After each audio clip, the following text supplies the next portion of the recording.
Next part of chapter 14 is keying a green screen shot. So the book wants us to find our timekeeping MOV file, and it's supposed to be in the green screen bin. So let's open that one up. And it wants us to drag it down here to new item. Once you hover over top of that, it's going to make you a new sequence, and the footage has come into the proper size based on the settings it had. Next up, of course, we don't want Timekeeper to be on the bottom video track layer, so we're going to move that up one layer, and then we need to bring in our background, which is going to be the Seattle skyline. And that one is located in our shots bin, and it's Seattle skyline still Targa. So we'll bring that in down here. And of course, we can turn this one off so we can see our skyline. And this is just a still image because it was a Targa file. This is another type of file that does have an alpha channel if you need to know. Sometimes Targas don't always have them. It just depends on how they were exported. We do need to make this long enough for our entire footage, so you just drag that out to make it the proper length. We can turn our green screen gentleman back on. And we have him on the second clip, and again, if you want to scale these up so you have a little bit more space that you can see them working in there, you can. We've used effects in the past, so if you switch over to your effects panel editing view workspace and you type in, it wants us to use the Ultra key. Oh, I'm sorry, I jumped ahead. One more thing it wants us to do. I need to go back to editing. Is this here sequence is now called timekeeping, and because we pulled that original clip in from the green screen bin, it's going to end up here. The book is talking about making sure you spend the few extra moments to help stay organized, and it wants us to rename this sequence Seattle Skyline. And you're thinking, why did I not bring the Seattle skyline in first? Because then it would have taken that name and it would have saved me a step. However, the Seattle skyline might not have been the right size for our green screen footage, and that might be why the book had us bring one in before the other. It also wants us to move our sequence down here to sequence folder. So good organization skills, always important, especially when you get into these bigger projects as you go out and work in the industries. Okay, so we're now organized, going to switch back to the effects workspace, and we want to find our Ultra key. So you can type in Ultra up here in the panel, and then you just drag and drop this guy right onto there. And I, of course, can go back to editing mode because I only needed that one effect. That effect is now on the clip. You can see the little icon has turned purple. That signifies some sort of effect has been engaged.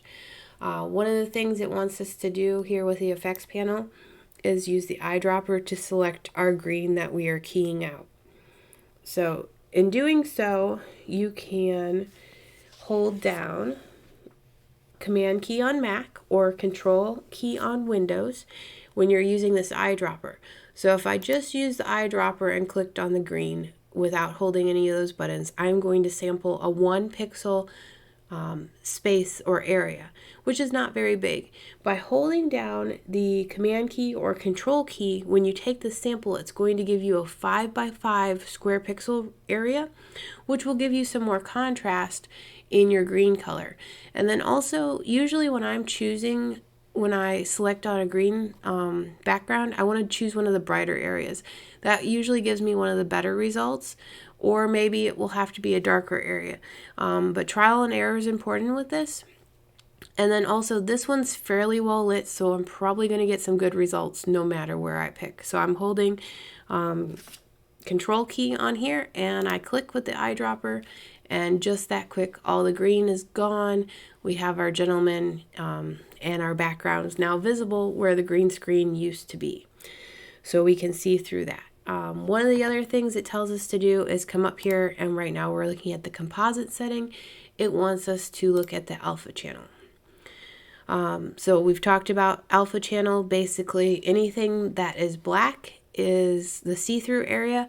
Anything that is white is at a full 100% opacity. Understanding the white versus black is really important as you go through this, because then you'll know which areas are working. You can see I have a little dirt spot right here. There's a little bit right here, and as I move further along in the clip, you could see where any of that areas might be giving me a little bit of headache or struggle with my key. And we have more tools in here in the menu to have to kind of help key it, to clean it up.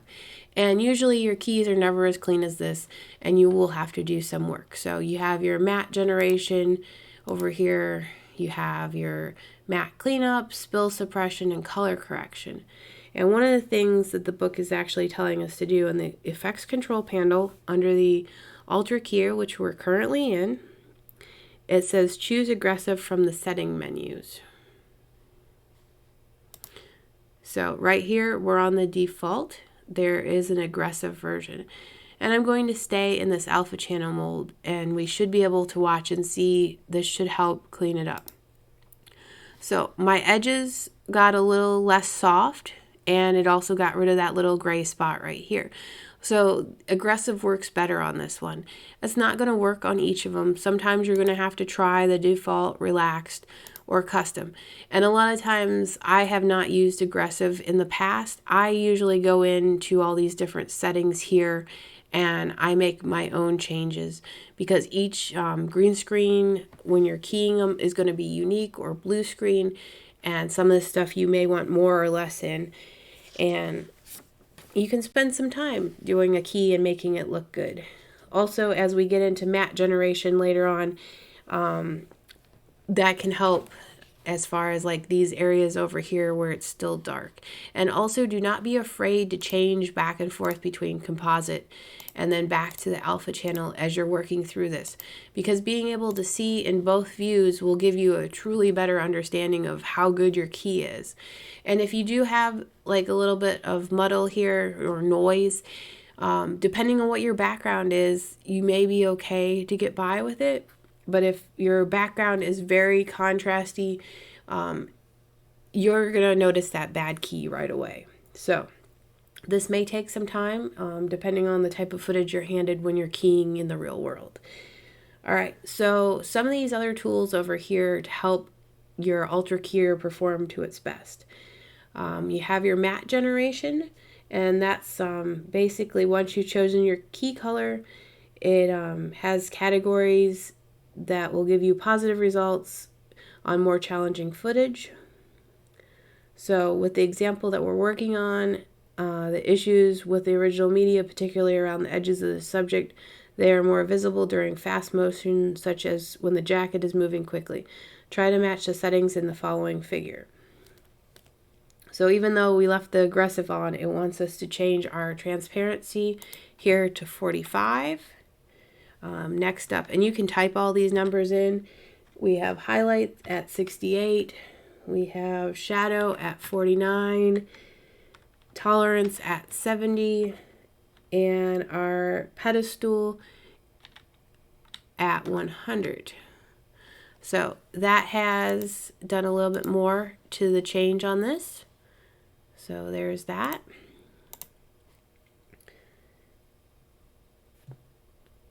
And you could have drug those, but because the book had given me numbers already, I just typed them in.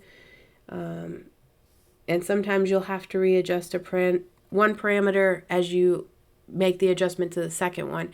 Sometimes you have to go back and forth till you get the best results with these. Again, it's trial by error on this stuff. All right, so next up we see our matte cleanup down here. We have choke, and that means it's going to shrink the matte. So if I go in here to alpha channel, this is a good way to see it. Right now it's at 10. Let's see if I can drag it. So the higher the number, the more it shrinks in. The lower the number, the more it maintains. I'm going to hit Control Z to put that back to 10. Okay, soften. This applies the blur to the matte. Right now we're at 10, so the edges are a little bit soft. It's supposed to help blend the foreground with the background image, so that's another thing that you can adjust, that's soften. Contrast is to increase the contrast of the alpha channel, making your whites more white and your blacks more black, basically stronger versions. So where I have like this little gray spot, maybe if I bump up my contrast, I can get rid of that. And with taking it up to 40, it's gone. That might be a little bit too much. You want to just dial it up to a point where it's gone, but not pushing it too far. So we'll start back at 10 and we're going to drag this up. We'll try to do 27 and it's mostly gone there. Oh, it ended up at 31. So that might be okay. And again, like I said, these numbers will keep shifting as you keep switching back and forth to make sure you have the best results here. And that other reason we're seeing like that little dark gray thing is it looks like there was a logo or something on his shirt that was a different contrast color. It probably picked up a lot more of the green, making it harder to key. We also have a midpoint here. Midpoint is the level from which the contrast is adjusted.